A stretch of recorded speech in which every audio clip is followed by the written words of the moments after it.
Sejam muito bem-vindos ao canal Aurélio Schomer mais uma vez. Hoje iniciamos aí os assuntos sobre o capítulo 2, né, que fala dos africanos. E uma pergunta que eu acho que é muito importante: como é que o racismo influencia essa cultura, essa tradição autodepreciativa? Sim, veja, é muito interessante porque o Brasil tem fases de racismo, né? Começa que o Portugal é o grande descobridor, assim, digamos assim, da África Negra, né?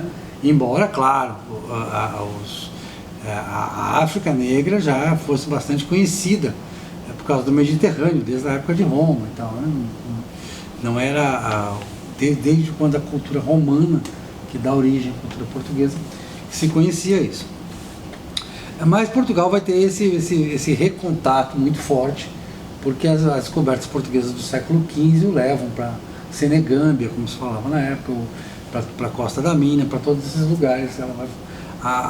Aos poucos Portugal vai descobrindo os estados africanos, os povos africanos. E aí começa esse processo de escravatura ligado porque a escravatura já existia na África, e ela vai se transmigrar para Portugal. E ela só chega ao Brasil 100 anos depois de ter chegado a Portugal. Então, obviamente, se em Roma não existia racismo contra o negro, ele vai passar a existir porque vai estar associado à escravatura. A associação entre negritude e escravatura é que cria o racismo, né? Alimenta esse racismo. Depois, o que vai acontecendo? Continua, mas vai chegar ali no começo do século XVIII, do século XIX, aliás, né? Mais ou menos, não é um racismo forte como será depois. Principalmente no século XVIII em Minas, você vai ter, né, aquela coisa de Chica da Silva e tal, que não foi longe de ser exceção, certo?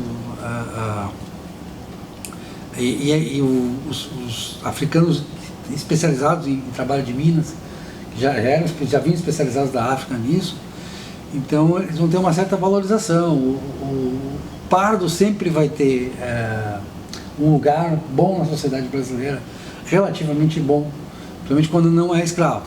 Mas também como escravo ele mais... se dizia já no século XVII, tinha um ditado: o Brasil, inferno dos negros, purgatório dos brancos, paraíso dos mulatos, paraíso dos pardos. Então, por que era o paraíso dos mulatos, né? Porque os pardos tinham essa coisa de uma mobilidade maior, eles eram vistos como ladinos, como capazes, eram bons empreendedores, né? E tinham espaço nessa sociedade, para ocupar posições importantes na sociedade brasileira. Quando você fala pardo, só para ficar bem claro esse conceito, de quem que você está falando? A gente falava na época mulato, hoje a gente não usa mais esse termo, que não deve usar mesmo, ele é depreciativo e indevido. Sim. Né? Agora é o mestiço do branco com o africano, ou do mameluco com o africano. Sim. Porque o mameluco é branco, a gente vê, o nosso sertanejo é amplamente mameluco e é branco, né? Para todos os efeitos, para toda a classificação ele é branco. Então, voltando, no final do século XVIII, início do século XIX, eu demonstro no livro várias provas disso. O papel do negro na sociedade, tanto do negro, mas principalmente do pardo, mas também do negro, era muito mais, quer dizer, era mais relevante, era maior o espaço do que ele tem hoje na sociedade. Porque hoje ele vai sofrer a competição do novo branco, que é o imigrante, né? Da população branca brasileira, grande parte vai ser imigrante depois da abolição da escravatura. Vai entrar depois que não existe mais nenhum contingente vindo da África. Vai mudar a composição. Mas no início do século XIX, nós éramos uma população em grande parte, se não majoritariamente africana, afrodescendente. Pelo menos um terço da população era isso, ou mais. Isso vai se reforçar ainda nos primeiros 50 anos, até que se extinga o tráfico. Mas o racismo científico, o racismo mais forte contra o negro, contra o africano, vai ser situado no final do século XIX, quando surgem as primeiras teses ditas científicas de racismo, de que o negro realmente seria inferior, principalmente o pardo. O Nina Rodrigues insistia nisso, que o pardo tinha uma propensão para violência, para roubo e tal, que o indivíduo puro era bom, mas que a mistura entre branco e negro não podia dar coisa boa. Então, inclusive tinha teses de supostos cientistas, né, médicos, dizendo, não se preocupe que o negro vai sumir por degeneração, porque ele degenera, é uma coisa assim. Agora, no começo do século XIX já existia o racismo vindo de fora para o Brasil. Isso era muito forte, principalmente na metrópole de Portugal.